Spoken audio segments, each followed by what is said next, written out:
Selamat pagi semuanya. Hari ini kita akan masuk materi tentang Eubacteria. Eubacteria. Dari pembelajaran pokok bahasan tentang Eubacteria diharapkan kamu mampu menunjukkan ciri-ciri bakteri, mengetahui macam-macam bentuk bakteri, mengetahui jenis-jenis bakteri, memahami replikasi bakteri. Eubacteria atau bakteri. Bakteri adalah organisme prokariota uniseluler yang dapat dilihat dengan menggunakan mikroskop. Bakteri hidup di sekitar kita dan juga di dalam tubuh kita. Ilmu yang mempelajari tentang bakteri disebut sebagai bakteriologi. Kita masuk ciri umum bakteri. Yang pertama berukuran kecil, diameter 0,1 sampai 0,5 sampai 1 mikron dengan panjang 1 sampai 20 mikron, sehingga disebut dengan mikroorganisme.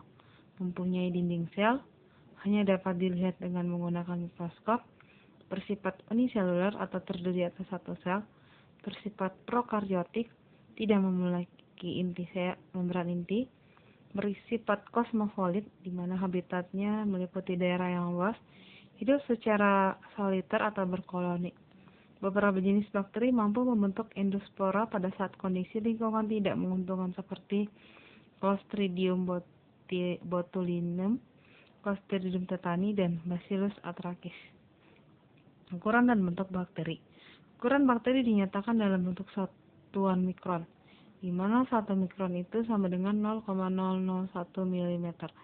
Panjang bakteri umumnya antara 0,5 sampai 3 mikron. Lebarnya sekitar 0,1 sampai 0,2 mikron. Kita masuk bentuk-bentuk bakteri. Ada yang berbentuk bulat disebut sebagai kokus, berbentuk batang disebut basil, dan berbentuk spiral. Bentuk batang Bacillus, contohnya monobacillus ya. Bentuk batang tunggal yaitu Escherichia coli, Lactobacillus, dan Salmonella typhi.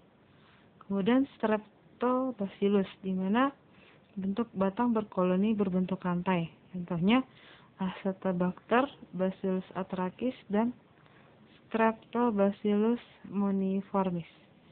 Kemudian ada kokus. Mono itu berbentuk bola tunggal, contoh Neisseria gonorrhoeae. Diplococcus, bentuk bola berkoloni 2, Diplococcus pneumoniae. Streptococcus, bentuk bola berkoloni berbentuk rantai, Streptococcus pyogenes. Staphylococcus itu berbentuk bola berkoloni seperti buah anggur, yaitu Staphylococcus aureus. Dan Sarkina yaitu seperti kubus Sarkina sp. Spirillum atau spiral atau seperti pegas yaitu Spirillum. Berupa lengkung lebih dari setengah lingkaran, contohnya Spirillum minor. Spiriochaeta bentuk lengkung seperti kumparan Treponema pallidum, berbentuk seperti kurang dari setengah lingkaran, yaitu Vibrio dan Vibrio chloride. Kita masuk jenis-jenis bakteri. Pengelompokan bakteri berdasarkan cara memperoleh makanan. Ada heterotrop seperti sapropit, parasit, autotrop, protoautotrop, chemoautotrop. Kalau sapropit itu memakan sisa-sisa organisme yang sudah mati, parasit menumpang pada makhluk hidup. Protoautotrop menggunakan cahaya untuk membuat makanannya, chemoautotrop menggunakan zat kimia untuk membentuk makanannya. Mengelompokkan bakteri berdasarkan kebutuhan oksigen untuk memperoleh energi. Aerob membutuhkan oksigen, anaerob tidak membutuhkan oksigen. Bakteri heterotrop atau bakteri parasit mendapatkan makanan dari organisme lain yang ditumpanginya seperti Salmonella typhosa. Bakteri sapropit mendapatkan makanan dari organisme yang sudah mati seperti Escherichia coli, hidup dalam usus besar manusia.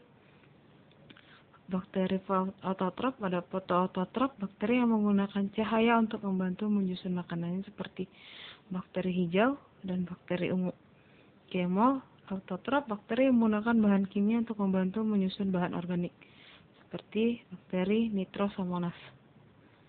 Berdasarkan jumlah dan letak flagela, bakteri terbagi menjadi 4 monotrik, yaitu bakteri memiliki satu pelagal di salah satu ujungnya. Yang kedua, Lopotrik memiliki beberapa pelagal di salah satu ujungnya. Amphitrite memiliki di kedua ujungnya hanya memiliki satu pelagal. Sedangkan Pyrethrit memiliki pelagal di seluruh tubuhnya. Oke, anak-anak, sampai di sini materi kita hari ini. Kita lanjutkan kembali pada pertemuan berikutnya. Selamat pagi semuanya.